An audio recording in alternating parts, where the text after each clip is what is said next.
The supply of monkeys for research is shrinking, and access to remaining animals is becoming increasingly unreliable. That's the dire message of a U.S. National Academies of Sciences, Engineering, and Medicine report released today, which concludes that the situation is compromising critical biomedical research now and will continue to do so well into the future. The new report is the strongest government statement yet on the precarious state of monkey research. Sponsored by the U.S. National Institutes of Health, NIH, and based on information from government agencies, national primate research centers, academic institutions, and more than 200 scientists who use non-human primates, it finds that nearly two-thirds of U.S. researchers have reported challenges in obtaining monkeys. This has delayed studies, forced scientists to use fewer and less ideal animals, heavier or younger than the norm, for example, and, in some cases, has led to studies being abandoned. Monkey prices have also skyrocketed, putting these primates out of reach for many researchers. The shortage has developed as Asian sources of monkeys have dried up and domestic primate centers have been unable to expand their breeding programs enough to keep up with growing biomedical demand, the report says. The report also suggests that China is competing with the United States for the purchase of non-human primates from Southeast Asia, further straining supply. Relying on importing these animals from other countries is unsustainable, the analysis argues. A European report released last month reached similar conclusions. The demand for research monkeys is so high in EU nations, and the supply is so low, that the European Union will not be able to meet its goal of creating sustainable domestic breeding colonies of these animals. Unless a solution is found, non-human primate research in Europe will dwindle and even stop in certain places, says Kirk Leach, Executive Director of the European Animal Research Association. We're moving into a very uncertain world. The reports come during perhaps the most tumultuous 3-year period in the history of monkey research.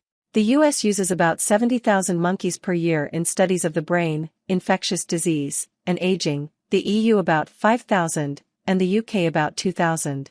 In the early days of the COVID-19 pandemic, China stopped exporting research monkeys, shutting off a key pipeline for the United States and United Kingdom. At the time, the U.S. was receiving 60% of its imported monkeys from China. The vast majority of these were cynomolgus macaques, or cynos, a species mostly used by private industry for drug and vaccine research. Rhesus macaques, the primary monkey species used in U.S. academic labs, are mostly bred domestically in the U.S. The U.S. and other countries were able to make up for some of the shortfall by increasingly sourcing monkeys from Southeast Asia and the Indian Ocean island of Mauritius. But the pandemic spiked demand, sucking up monkeys for vaccine research. COVID left the cupboard bare, and we're still struggling to recover, says Jonah Sasha, an immunologist at Oregon Health and Science University who uses rhesus macaques and cynos to study various infectious diseases. In 2022, Air France became the last major airline to refuse to transport monkeys for research, increasing the difficulty of getting these animals to labs. That same year, the International Union for Conservation of Nature classified cynos as endangered, citing growing demand from the research industry and prompting fears that the animals would become even harder to import. Then, in November 2022, Cambodia, which had largely made up for the shuttered Chinese pipeline by supplying more than 29,000 cynos in 2020, the vast majority to the U.S., was hit with a major smuggling scandal. U.S. investigators charged several individuals with illegally exporting hundreds and potentially more than 2,000 wild-caught cynos to the U.S. and falsely labeling them as captive bred. Since then, 2 of the world's largest suppliers of cynos, Inotiv and Charles River Laboratories, have stopped their imports from Cambodia.